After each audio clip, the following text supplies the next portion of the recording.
At yun na mga kabayan, ano po masasabi nyo ha? Dito sa atake po ni Attorney Rowena Guanzon, doon po sa naipasang impeachment case laban kay Bongbong Marcos. Eh ayon po kay Madam Rowena, ito daw po ay planted. O ito ba, pakinggan po natin ha mga kabayan. Hello! Hello po! Magandang umaga po. Sabi ni Auntie Claire, hindi daw nababahala si BBM sa kanya impeachment. Abay, syempre, hindi ka mabahala kasi planted naman yun. Mga abogado nyo yun. Yung abogado na yun, ang galing mag-English ha. Abogado yun ni First Lady Lisa Marcos sa kanyang kaso noon kay Glenn Chong. So, booking na. Legit daw, kabayan ha. Planted eh. Kahit si Attorney Guanzon, hindi po naniniwalang maayos yung naging impeachment case na isinampalaban kay Pangulong Bongbong Marcos. Kabisado po kasi. Inunahan po talaga eh. Yung mga legit na magsasampa ng kaso, inunahan po. At yung nagsampa po ng kaso, yung attorney yun, attorney po ni Lisa Marcos eh. Di ba? Halata po na talagang planted. At wala po talagang balak na pababain etong si Bongbong Marcos. Ang plano po, ma-stop na maano po siya, ma-impeach. Kasi isang beses lang po pwedeng magpasa ng impeachment case sa isang taon. O, hindi na ipasa na po. At ang nagpasa, ang palasyo din mismo, ligtas na po siya para sa ngayong taon. Next year naman po ulit. At next year, baka ganun din po yung gagawin nila hanggang sa matapos po yung termino ni Bongbong Marcos. Ganun po talaga. O, tuloy mo po, Madam Rowena. Hindi na makapile yung makabayan ng tunay at substantial na impeachment complaint kasi mga kababayan, once a year lang pwedeng mag-file ng impeachment complaint. Kaya inunahan na nila, tinektikal nila. Pag ganyan, dapat hindi tanggapin niya ng House of Reps, di ba? Ano yun gagawin mo dyan, Sandro? Dahil tatay mo na ang ini-impeach. Planted yun naman yan, kaya hindi nga kayo nababahala. Budol na naman kayo. Budol. Budol na naman po. Nabudol na naman po tayo, mga kabayan. Planted eh. Kaya hindi mo nababahala ang palasyo eh. Di ba? Planted po eh. Sige nga mga kabayan, ang mga netizen po ba, naniniwala na planted yung impeachment case na yon? Ito, magbasa po tayo ng mga ilan-ilan mga kabayan. Basahin muna din. Dito po, basahin natin ha, galing kay Randall.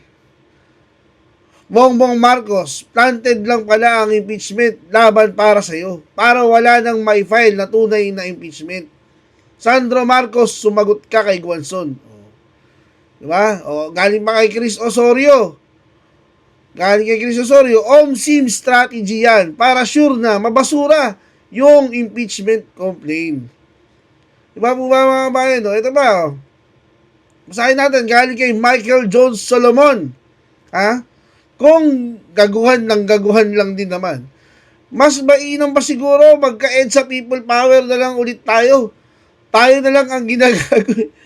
Di po ba mga kabayan? Galit na po si Sir Michael Jones Solomon mga kabayan. Ang hirap po kasi sa atin mga kabayan. Karamihan po sa atin kahit nagagalit. Hanggang keyboard lang po tayo mga kabayan. Hanggang keyboard lang no. Kaya nga mga Pilipino, keyboard warrior number 1 sa buong mundo. Pag pinatawag na po sa EDSA, wala naman pong pumupunta, di po ba? Yung ngang rally pa ng Iglesia ni Cristo noon di ba? Laban kay Bongbong Marcos tinatawanan nyo pa. Di ba? Hinahamak nyo pa, sinasabi nyo pa, ilan lang, ganito lang, ngayon. Di ba? Imbis na magkaisa kayo, may pagkaisa kayo, sinisiraan nyo pa Di ba? Yun na nga yung sigaw para sa kaayusan, para maayos yung bansa natin, pero anong ginagawa ng iba dyan? Sinisiraan pa. Yan po talaga mangyayari dyan. Walang lalabas sa EDSA. Kahit ang Katoliko nagpatawag na ng may lumabas po ba? Di ba? Yung trillion Peso March, ilan lang lumabas? 2,000 lang ang lumabas. Kasama pa yung mga pari. Di ba? Yun po yun eh. Ano ba? Ito, huli na lang. Basahin na tayo. Basahin natin. Galing kay Nap Antonio. Ano pong sabi ni Mr. Nap Antonio? Pinagloloko na lang tayo ng budol administration. Ayan po. Ayan po yung ilan lang mga kabayan. Sa mga mga nararamdaman nitong mga netizen po natin na talaga pong sangayon po sila na planted yung nangyaring mga bayan, yung nangyaring impeachment case laban kay Bongbong Marcos. So, ang mangyayari po dyan, see you next year na lang po yan, mga kabayan, ha? At antayin na lang po natin, ha? Na matapos siguro yung 2028. Kapit nung una po yung si Junior, kapit nung una po sa pwesto, hindi nyo na po mapapabayan. Dahil alam po niya na once siya'y bumaba, kulungan ang kanyang bagsak. O, ito ba, sino ba po? Sino ba yung unang nakaalam niyan patungkol dyan sa planted na kasong yan laban kay Bongbong Marcos? Wala pong iba kundi ang ating idol na nasa Kongreso na si Sir Congressman Erice. Yan mga kabayan, palakpakan po natin. Panoorin natin mga kabayan, ano pong masasabi dito ni Kong Erice diyan sa impeachment case na planted na laban kay Bongbong Marcos. Panoorin po natin mga kabayan. Issued a statement that you doubt the motives of Attorney Andre De Jesus because you parang insinuated that he has connections with the President or links to the President through the First Lady. Hindi ko sinabi na may link. Ang sinabi ko, during last year, November 2024, he is the same Attorney De Jesus who filed a disbarment case against Attorney Glenn Chong. Kasi sinabi ni Attorney Glenn Chong, sasampalin niya si First Lady, di ba? O, yun na. Nag-file siya out of nowhere. So, hindi ko sinabing abogado siya. Ang sinabi ko, siya ang nag-file. Hindi ko alam kung ano yung motibo niya sa pagpapile. Ang sinabi niya, dahil hindi daw yan yung gawi ng isang member of the bar. So, out of nowhere, nabasa niya lang, hindi raw siya kilala, nabasa ko, hindi raw siya kilala. So, out of nowhere, nabasa niya lang, nag-file na siya ng disbarment. Ngayon, out of nowhere, reading some articles in the newspapers, in the social media, at yun ang kanyang ebidensya, nag-file siya ng impeachment against the husband of the First Lady. So, hindi ko makita yung logic dito dahil yung sinampa niya na impeachment complaint ay basura.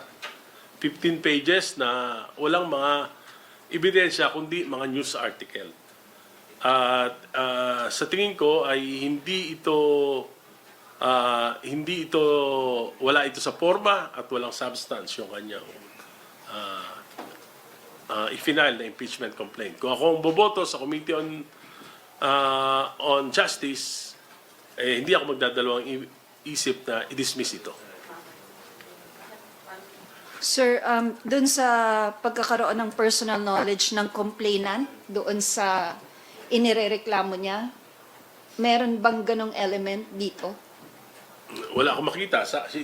Kasi nga, he came from nowhere. Nagulat na lang tayo na mahilig siya mag-file kahit na, for example, hindi naman siya niya kliyente ang First Lady, pero nag-file siya ng disbarment case dun sa nambasto sa ating First Lady. Okay. Sir, Attorney De Jesus challenge you to a public debate? No need for that because I will confront him in the Committee on Justice. Baka malaman niya pa yung mga itatanong ko sa kanya pag nagdebate kami. Sir, tama bang sabihin na iniisip niyong pakawala siya? ng Pangulo or Well, I don't know his motive, pero sana huwag mangyari. Kasi, alam mo, yung paggawa ng isang impeachment complaint, napakatagal niyan. May nag-imbita sa akin para maging endorsers, pero tumanggi ako. And sabi nga nila, they are preparing for the impeachment complaint. So, yung Makabayan Black, they are also preparing for an impeachment complaint. Hindi madali ito. Nakita nyo naman siguro, yung impeachment complaint against the Vice President, kung gaano kakapal yung mga documents. Di ba? So, sana hindi mapigilan nitong impeachment complaint na ito yung mga susunod pang impeachment complaints. Kasi under the rules, may 10 days si Secretary General Jerapil to refer it to the Committee on Rules. Tapos may 3 days ang Committee on Rules as a speaker, then sa Committee on Rules. Pagkatapos, pag na-refer na ito sa Committee on Justice, ay wala nang ibang pwedeng makapag-file ng impeachment. Sana hindi nito mapigilan. Kung hindi naman mapigilan, magiging harmless itong impeachment complaint na ito. Kahit na hindi maayos yung pagkagawa.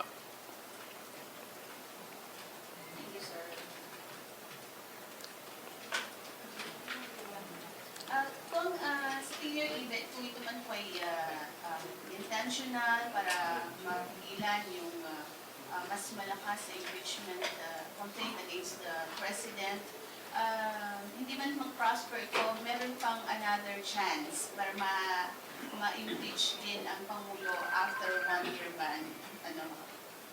Oh, pero that's too close to 2028.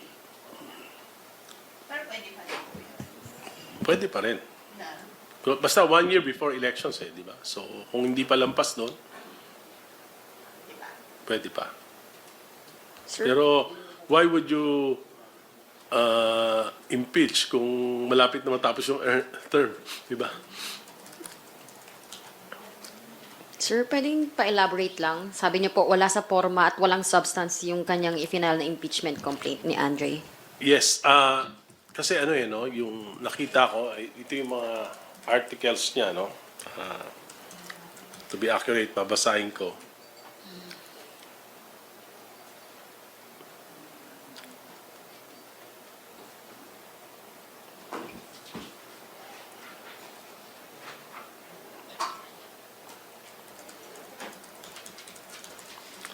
Culpable violation of the Constitution and betrayal of public trust. The complaint alleges that the President enabled the kidnapping and surrender of former President Rodrigo Duterte to the International Criminal Court. It would require a lot of documents and to link the President. So, kung wala to, basura to. Graft and corruption. Allegations involve a systematic plunder of the national budget through unprogrammed appropriations and ghost flood control projects. It specifically cites a claim of 100 billion insertions in the 2025 budget for kickbacks. Ito yung sinabi ni Saldico. Wala naman dito si Saldico. Wala naman mga affidavit si Saldico. So, basura to. Unfitness for office, yung tungkol sa pagiging drug addict, no way naman na mapuprove to dahil hindi naman pwede natin pilitin si Presidente na magpa-drug test. At hindi naman pwede maging ebidensya yung testimony ni nung kanyang kapatid. So, basura ulit ito. Abuse of power. The complaint alleges the creation of an independent commission for infrastructure was weaponized move and political allies and target enemies. I don't think that this is a impeachable offense. And number 5, failure to exercise veto power. Pwede ito. Pero you have to attach a lot of documents. In fact, piniprepare ko sa study ko yung tungkol dito sa mga diversions and amendments and insertions, piniprepare ko sa study ko yung tungkol dun sa yung effect nung yung general provision number 91, yung nailipat yung PDIC funds saka yung PhilHealth funds yung study baka kulang yung 50 pages. So ito yung buong complaint 15 pages. I don't think that the complainant can prove the guilt of the president with just these news articles as evidences. Si Kong Adyong, sinabi po niya yung impeachment complaint against BBM is dead on arrival na po sa Kamara. Sinabi po niya it is weak, unsupported by credible evidence, and unlikely to move forward in the House. Do you share the same? I agree. Kindly expand, sir. I agree to the statement of Congressman Adyong. Dead on arrival na. Dead on arrival. Sir, so do you think this is deliberate? Parang nagpasa ng mahinang impeachment po? Well, hindi ko alam yung plano eh. Kasi nga, kung makapag-file this week, yung ibang complainants, tapos medyo malakas, baliwala na rin yung effort niya. Pero, siguro, ang damage lang, magmamadali yung mga complainants para hindi sila hindi maging hindi kagad ma-initiate yung complaint. So yun ang damage, magmamadali. Napakamahirap gumawa ng isang impeachment complaint na maayos. Sorry. How about the allegations na diversion? Drama lang itong i-final na impeachment complaint. Lalo na po maraming kongs katulad niyo po nagsabi na basura itong reklamong impeachment laban kay PBBM. Well, ang medyo talagang nahihiwagaan ako. Especially with the endorser. Tahimik lang kasi si Kong Jeb. Nagulat na lang ako siya yung nag-endorse. And he's identified with the Garcias who are known stalwarts of the of the NUP. At yung NUP mismo, sinabi nila na hindi sila papayag sa mga impeachment laban sa Pangulo. Sir, sorry. Si Kong Pulong Duterte, he also said in a statement yesterday na lutong Macau. Do you also believe that lutong Macau itong impeachment complaint na to? Well, nakakaduda. Kasi sabi ko harmless to pag may nag-file this week. Harmless tong impeachment complaint na ito. Unless na siguro kung mai-refer kagad to, may sama. Hindi na hintayin yung ibang ifa-file within the week. Makikita naman natin kung ano yung motive pag nakapag-file na yung ibang mga complainants. Kong Aris, good morning. Yes. Mil Kirigonan of DCRH. Can we take it to mean, based on your statement now, that this is an advantage kay Pangulong Marcos, yung maagang pagsasampa ng impeachment against the President? Kasi ang sabi po ni Congressman Keith, Congressman? Congressman Keith Flores kahapon, na kung matatanggap ng Committee on Justice yung impeachment na isinampa ni Attorney De Jesus, this will bar any other impeachment complaints within the year. Yes, that's true. So, talaga, any other complainants should hurry, should file it. Dapat nga today, pero wala naman yata. So, this is an advantage to the President, sir. Ano po ang balita? You're part of the minority group. Ano pa ang balak po ng Makabayan Bloc? Kasi sila po ang nagsabing susunod silang mag-file ng impeachment. Yes, sabi nila, they will file. Sabi ni Congressman Tino sa akin na magpa-file sila. Hindi ko lang alam kung kailan talaga. Last question, Congressman Erice. This is a prerogative of the President, pero sakali pong matuloy ang hearing ng Committee on Justice, is it better kung humarap ang Pangulo, magpaliwanag sa mga alegasyon laban sa kanya sa pagdinig ng komite on his impeachment complaint?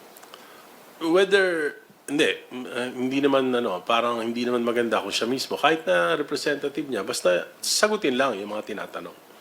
Ako, sa akin simple lang eh. Para sa akin yung ibang mga issue, baliwala naman eh. Ang issue lang sa akin yung tungkol sa national budget ng 2023, 2024, 2025 at pinayagan niya na ito ay baguhin ng Kongreso. Tanggalin yung mga pinakamahalagang mga programa niya at palitan ng mga kalokohang proyekto na naging sani nitong malawakang korupsyon na pinagdurusahan hindi ng buong bayan sa ngayon. Di ba? Ang buong bayan ang epekto nito. So dapat ipaliwanag niya talaga bakit he allowed it for 3 years. Bakit yung kabinete niya pinayagan ito? Yan yung malaking tanong eh. Kasi kung pinayagan niya to nang walang dahilan, either kasabot siya o napabayaan niya talaga. Which is both, which can be considered both as an impeachable offense. Thank you, sir. Good morning, sir.